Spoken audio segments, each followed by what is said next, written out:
Hello. Welcome to the Love Your Lawn podcast. My name is Loudon Granger, and join me today as we talk about Minecraft, management, and Malgosia.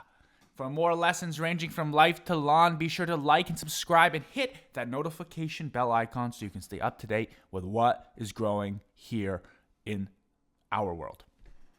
Let's go.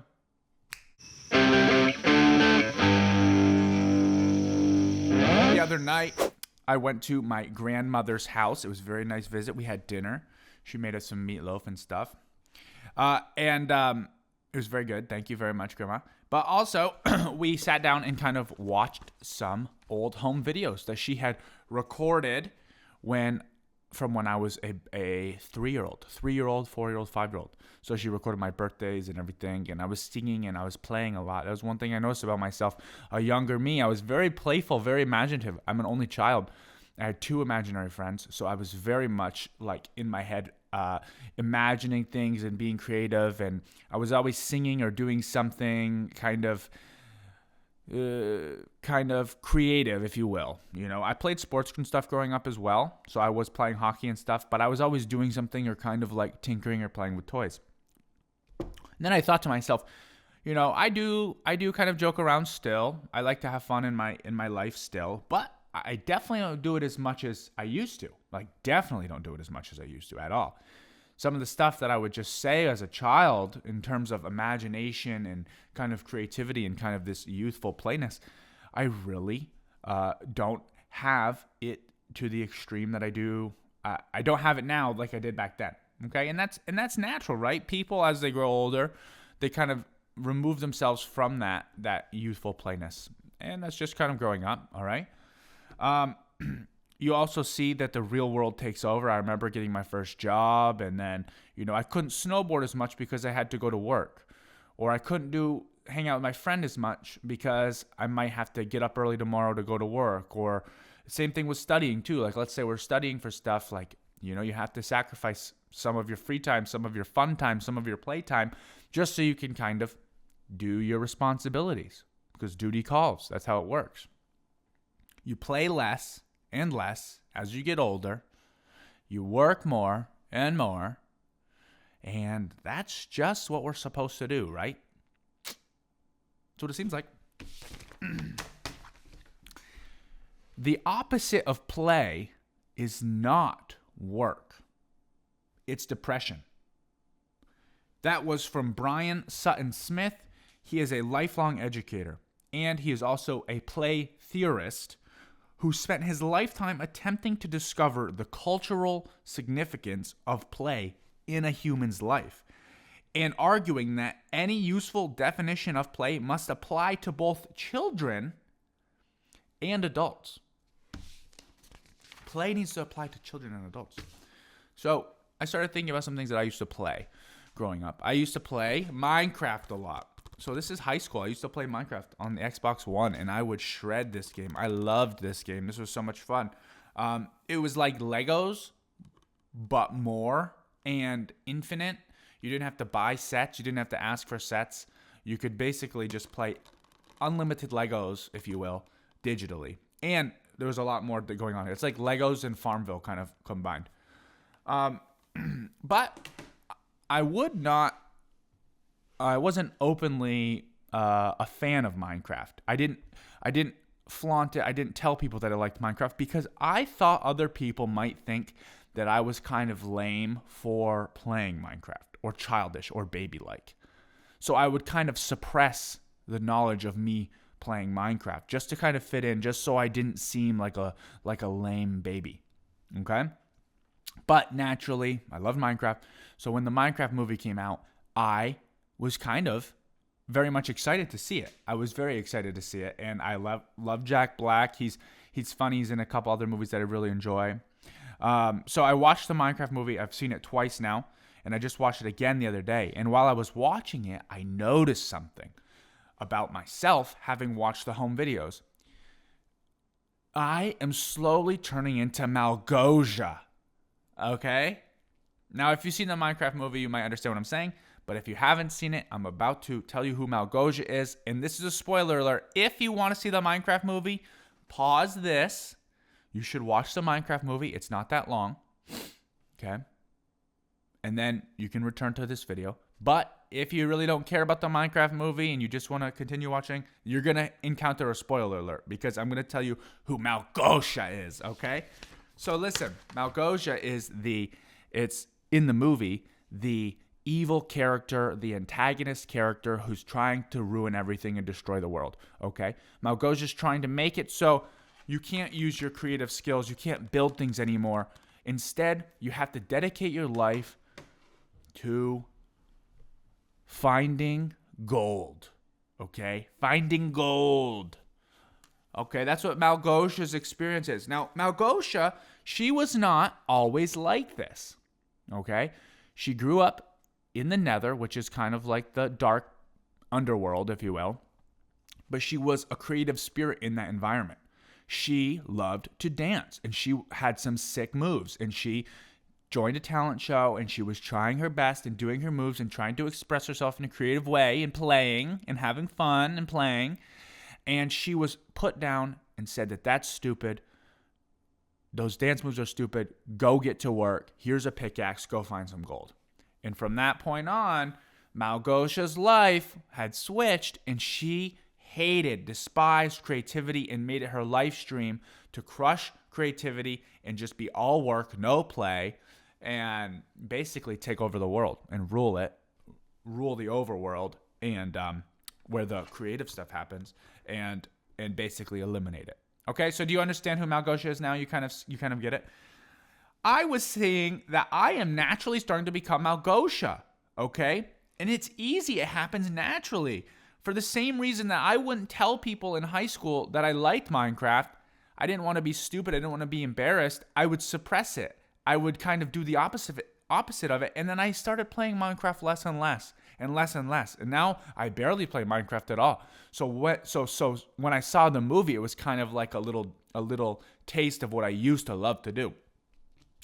But anyways, we hide ourselves, we restrict our playing, and we lose some creativity. Some of that natural creativity and self-expression that I had in those home videos as a child, I noticed in myself, I don't have them as much anymore. Sure, it's because I'm growing up. Sure, it's because, the real world's kind of making me do my responsibilities. But it doesn't have to be one or the other. I don't have to be too focused on getting the gold, okay? Making the money, working, okay? As Brian Sutton Smith said, the opposite of play is not work, it's depression. It's kind of like this dullness to your life. So if work is necessary, because I'm not saying don't do any work, jobs are important, they give you meaning, they're great, you do need finances to live in our society, but you can work in a playful manner because you definitely don't want to be a Małgosia. That's for sure. So maybe try to do your work, do your responsibilities in a playful way. The core human skills of this lesson are self-awareness, learning about us, perhaps reminiscing on who we used to be, what we used to like to do as a child, and just kind of storing that in our head, just taking notice of that, being aware of that, maybe wondering or proposing different ideas about ourselves that we used to like, or perhaps why we don't play this way anymore. Just kind of asking yourself this question in here will start to unlock some awareness, and it will start to bring some things you haven't given the chance to think about to light, and you'll start to kind of ponder these things. Once you have this kind of concoction of thoughts in your head, we can start moving into some self-management. All right. And a great little challenge I have for you is to manage yourself this week. But I'm challenging you all to do something kind of playful this week. Do something that you would normally do, whether it be work or some other kind of task, maybe chores or any kind of thing that you would normally do this week. And I want you to just drop a little bit of playfulness in it and just see as a little self-management tool for yourself. Try to do that. Try to manage yourself with a touch of playful infusion to what you'd normally be doing. And you have to do this in a responsible way. So by doing this, you'll kind of grow that skill, that core human skill of responsible decision making. Because suppose you are working, let's say you're working with like maybe like teenagers or something, and you start playing like a 3-year-old with them, that's going to be a little weird, or maybe not. But I'm just trying to say, like, you're trying to make a calculated decision, a logical, responsible decision. You're not going to like push a 3-year-old down in roughhouse play like teenagers might. Maybe you'd be a little more gentle with them if the roles were reversed. So this is kind of what I'm saying. Work on your self-management, your self-awareness, and your responsible decision-making skills.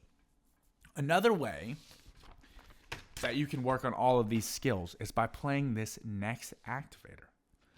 A playful way to build these playful skills. Play this activator, kicking it over to Mr. Pat Fish, who will explain it all. Take it away, Pat. Up next, we have Everybody Panic. In Everybody Panic, you're going to go ahead and turn the chairs of everyone in the circle around facing the outside while still having the students remain on the inside of those chairs, meaning their backs should be right about on the backs of their chairs. Now, you will remove one chair from the circle, and that person's going to start off in the middle. If you want to remove your own, that's completely fine. I found it's more helpful to remove the chair of somebody else, have them go into the middle. That way you can describe how to play the game. So that student is going to be walking around the inside of the circle. You are going to be looking around and making eye contact with other people. And if you happen to make eye contact with somebody else and you both get the green light, like with your eyes going, well, that means it's time to take off and go switch chairs with that person. This happens a bunch of times throughout the game. Now, when they do that, the person in the middle has an opportunity to take a spot. And if they take a spot, that means someone else is going to get left in the middle during those transitions. So the more the game gets going, the more chaotic it seems to become, because the more people get confident within the game, start looking around, making eye contact, and it turns into complete chaos. And if you were to walk in and see that going on, you might go, everybody's panicking in here. Hence the name, Everybody Panic. Oh, she lost my shoe. Oh my god. You're not getting that back. Oh. Oh, careful. Oh my god.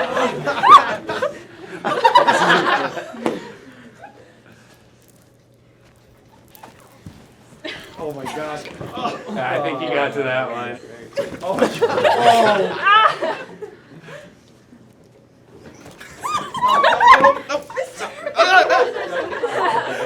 He got so confused. Bro. I think there was a couple of times where people were very much so in the spot, and people were just like, no, move. Yeah. That's my spot now. All right, everybody turn your chairs around. You can take a seat. Great. If you or a friend want to send us an activator that you came up with for a chance to be featured on this show and perhaps have kids all around America play it, then be sure to send us a video of you playing your activator and explaining how your activator works to the email in the description below, and you might see yours on an episode of Love Your Lawn. Now that we have completed our activator portion of the show, we're going to move into our circle weaving portion of the show, and today's topic is how to have age-appropriate circles. Now, as the weaver, you must keep the topics, themes, and general vibes age-appropriate to your community, to the people you're having a circle with. And what I mean by this is you wouldn't go into the first grade and start saying to everyone, hey, what is it like working overtime? What are your feelings about overtime? What do you think about taxes? What do you think about this? Should you buy property? That's like crazy time. They're not going to understand that at all. Just like you wouldn't go into a retirement home and start explaining how there's this one time you were mining and you found some sweet diamonds, and then you went up and took your redstone elevator, and then you saw a chicken jockey on your way out the mines. Like, it's just not going to make sense to them. And if you get that, you get that. But chicken jockeys are actually a very rare mob. And they're tricky to deal with. But anyways, you're not going to do that. You got to keep it age appropriate. You got to keep it kind of culturally relevant, age appropriate to who you're talking to. This makes sense, right? So as the weaver, you have to be aware of this setting. Okay? You have to begin your circle with that. But eventually, I will tell you this, the circle will go where it wants to go. If you let it. If you let it. And I encourage you to let it. Because I have seen circles begin in one area, age appropriate, and then it starts to kind of push the boundaries a little bit. Start to kind of explore, hey, let's talk about this, let's talk about this, let's talk about this. And the circle facilitator might feel pressure to put an end to that. They might feel some kind of internal self-pressure to cut that off, to sever that. Or perhaps it's not being productive. I'm not saying it's being inappropriate. I'm just saying maybe it's not being productive in their mind. And they might feel the need to sever that, to stop the exploration, the play, the wonder, the curiosity, and get back to business, get back to mining gold. Well, really what this weaver is doing is they're becoming a Malgosha. And you don't want to be a Malgosha. Okay?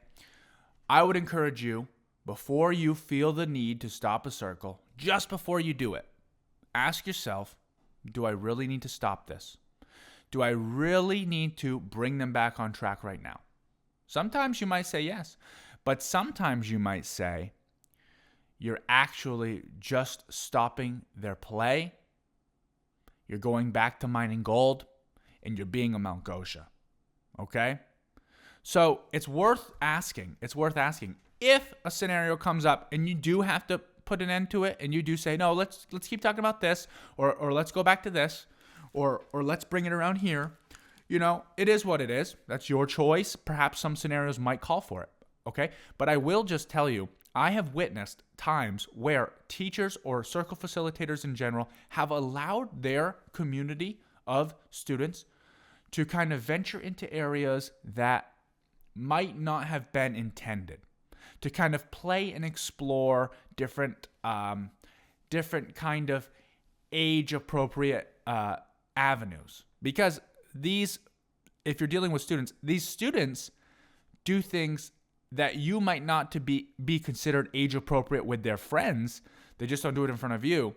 So in a weird way, it is still actually age-appropriate. The stuff that they talk about, the stuff that they bring up, if they're bringing it up in front of their peers and their peers are chiming in, then it actually is age-appropriate. You just might not have been aware of that. Just something to keep in mind, okay? And when I see these teachers and circle facilitators allow their students to kind of venture and poke into these different kind of like different areas and channels socially, what really happens is an element of trust, a layer of trust is embedded into this circle community. And this is a way that I think you can get trust faster and better than any other way. It's a way to kind of like shortcut this trust building. And I don't mean that poorly. I mean that in a earned way, because you're allowing them to kind of experience each other and these topics together kind of for the first time. And you're saying, it's okay. We're all in the same boat.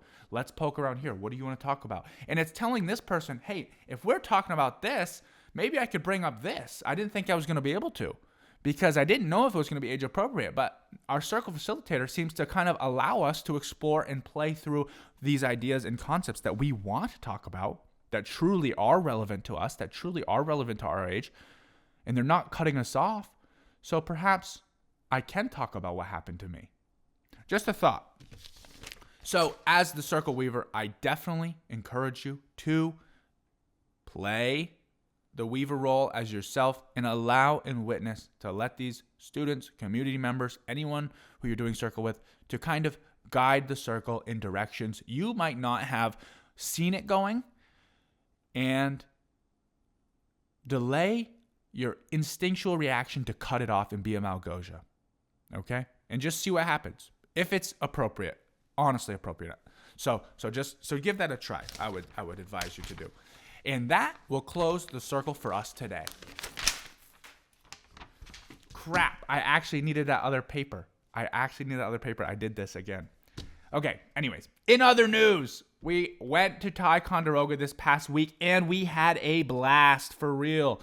We literally forgot to bring sunscreen again, and I totally got roasted. My producer and I, we were standing out in the field with our cameras, filming. We got some sick shots, and we got roasted by the sun, peeling red. And all the students, the Ticonderoga students, they were out in the sun too, and apparently they had some pretty crazy sunburns. And ironically, they had prom like the next 2 nights, so they have their dresses and their have these weird like tiger stripes and different kind of tan lines because of this day. But we had a blast, and every kid who ran the race had a blast. We got some sweet shots here. Check them out. Boom.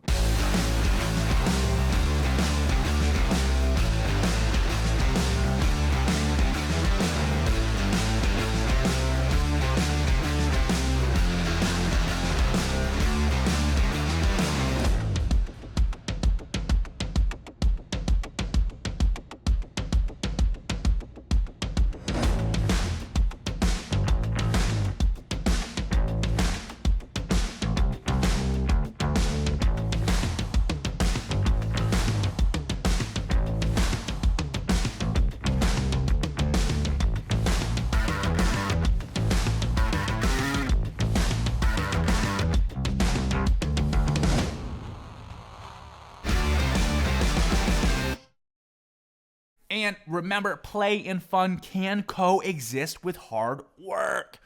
Just like Brian Sutton Smith said. Yeah, totally. And this is evident because of all the work that the older students did for this day, but also the champion teachers. They both groups really embodied this lesson. What I mean by this is you went to this community day, this race day, and so much planning, physical labor, hard work, all this stuff went into this event. It was a very extreme energy expenditure event. Just the setup alone, just the planning, just the coordination, the logistics by the students and by the champion teachers. But when you were there experiencing it, it didn't feel like hard work. It just felt like fun. It felt like play. So that just shows that play and hard work can go together. It was the complete opposite of a depressing day. Even from the sun hitting you, it was just such a glorious day. So what I'm trying to say is, when you do something this week, some kind of hard work, something you really have to work hard at, I want you to try to find a way to just drop a tiny bit of play into whatever you're doing, even if it's something you do on a weekly basis, on a daily basis. Mix it up a little bit, put a little bit of playfulness, attitude into it. Just an experiment, because work and play can coexist. It's not work or play, okay? It's play or depression. Which one do you want? All right? So, once again, thank you, Ticonderoga, New York, for hosting us. And thank you so much, Chevy Dealers, for sponsoring this event.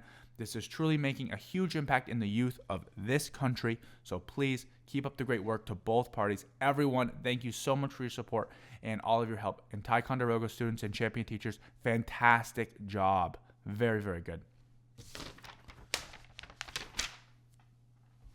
If you or your school want to be featured on the Love Your Lawn podcast, be sure to shed some light at what's going on at your school. Send us an email. Our address is in the description below, okay? And remember, loving your life starts by loving your lawn.